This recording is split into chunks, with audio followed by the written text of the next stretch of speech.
Todos sabemos que los medicamentos son buenos y salvan vidas, pero esto solo es cierto cuando se indican oportunamente para la enfermedad específica y en el paciente adecuado, porque de no ser así, se pueden generar complicaciones que muchas veces llegan a ser más graves que la propia enfermedad. Por ejemplo, con base en un criterio ordinario, se podría pensar que si una aspirina quita el dolor de cabeza, 6 aspirinas lo harán mejor, lo cual es una idea equivocada y peligrosa, pues tal sobredosis podría causar una hemorragia gástrica severa, entre otros trastornos.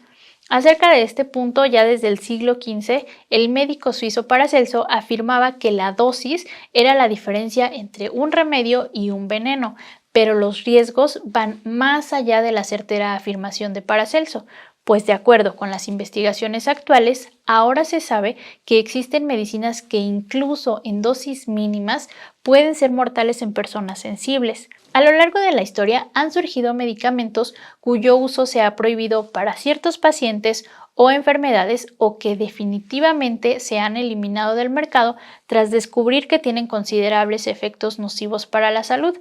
El ejemplo más aterrador de esto es la talidomida, que se empezó a comercializar en 1957 como un fármaco de venta libre para el tratamiento de la náusea y el mareo en las mujeres embarazadas, pero en 1961 fue retirado por completo del mercado, debido a que causaba malformaciones severas hasta en 20% de los recién nacidos de las madres que habían tomado incluso solo una tableta. En otro caso, la ranitidina era un fármaco que se usaba para el tratamiento de la gastritis. Este medicamento se introdujo en el mercado en 1981 y llegó a ser la prescripción más vendida del mundo. Sin embargo, en el año 2019, diferentes organizaciones sanitarias internacionales descubrieron que contenía una impureza llamada N-nitrosodimetilamina o NDMA. En la actualidad, se considera que la exposición a cantidades significativas de NDMA puede causar hemorragias, lesiones renales y cáncer de hígado, estómago y colon. No se tienen datos precisos de la cantidad de pacientes que habrían desarrollado cáncer o un trastorno secundario de otro tipo por haber consumido ranitidina, pero tras la publicación de los hallazgos antes mencionados, el medicamento de referencia terminó por ser retirado del mercado en casi todo el mundo. En otro ejemplo, uno de los medicamentos de alto riesgo que aún permanece en el mercado internacional es el metamizol, conocido también como dipirona. Este producto se usa para combatir la fiebre, la inflamación y el dolor. Fue sintetizado en Alemania en 1920 y su producción masiva comenzó en 1922. En todo el mundo su adquisición y compra fue libre, sin exigir prescripción médica hasta la década de 1970, cuando se descubrió que su uso implicaba el riesgo de múltiples trastornos, tales como neutropenia, hipotensión, infarto de miocardio, anafilaxia severa e insuficiencia renal aguda, entre otros. De todos ellos, el efecto secundario más temible es la neutropenia o agranulocitosis, que consiste en una reducción extremadamente baja de glóbulos blancos en la sangre, y aun cuando su frecuencia no es alta, se trata de una reacción grave que puede causar la muerte del paciente. En muchos países el metamizol es todavía una de las primeras opciones para el manejo del dolor.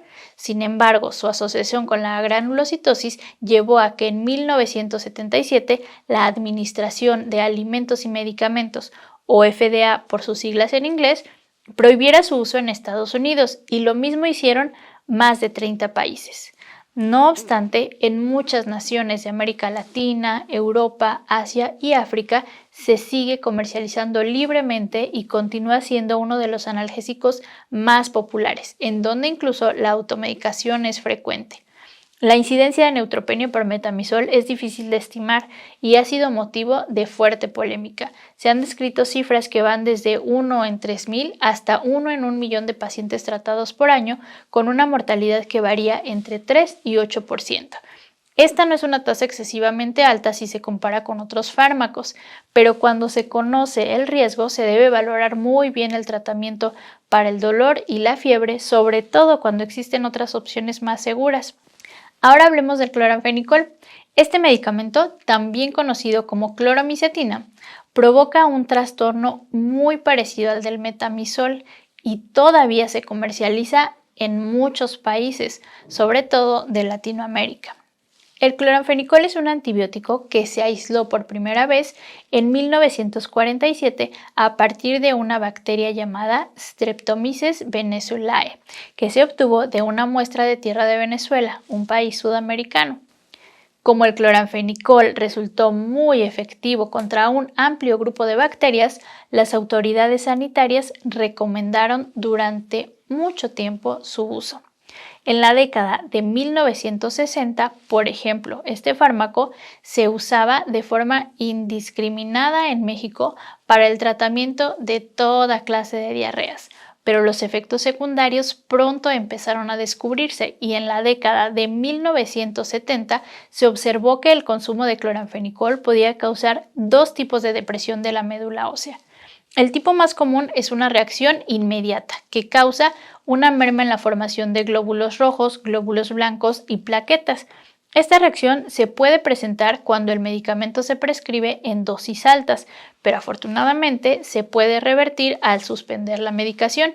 Sin embargo, el segundo tipo de depresión de la médula ósea causada por el cloranfenicol es la anemia aplásica, una reacción de hipersensibilidad tardía que se presenta con menos frecuencia que la anterior, pero es irreversible, mortal y no depende de la dosis administrada ni del tiempo de uso. En la anemia aplásica, las células madre de la médula ósea se dañan. Estas células son las que dan origen a los glóbulos rojos, los glóbulos blancos y las plaquetas de la sangre. Por tanto, al morir las células madre que les dan origen, se presenta una reducción cada vez más grave en el número de estos elementos celulares. Podemos decir que la sangre se va convirtiendo en agua. La anemia aplásica es mortal y una vez que se desencadena no hay forma de detenerla. Suele ocurrir de 3 semanas a 12 meses después del contacto inicial con el cloranfenicol y se presenta en uno de cada 20.000 a 40.000 pacientes tratados. Aun cuando la mayoría de los casos de trastornos sanguíneos por depresión de la médula ósea se han relacionado con la administración de cloranfenicol por vía oral, también se han producido después de su administración por vía intravenosa y oftálmica. Además, en bebés prematuros y recién nacidos se presenta una afección conocida como síndrome gris del recién nacido o intoxicación neonatal por cloranfenicol, que se caracteriza por distensión abdominal, vómito, flacidez, cianosis, colapso circulatorio y muerte. Por lo antes expuesto, el cloranfenicol se encuentra fuera del mercado de Estados Unidos y de varios países europeos, pero sigue vigente en muchas otras partes del mundo. Si bien el cloranfenicol ha sido útil en enfermedades específicas, en la actualidad existen otros fármacos más efectivos y seguros, de modo que lo racional es no exponerse a un riesgo de tal magnitud, por lo que considero que el cloranfenicol debería salir del mercado en todo el mundo.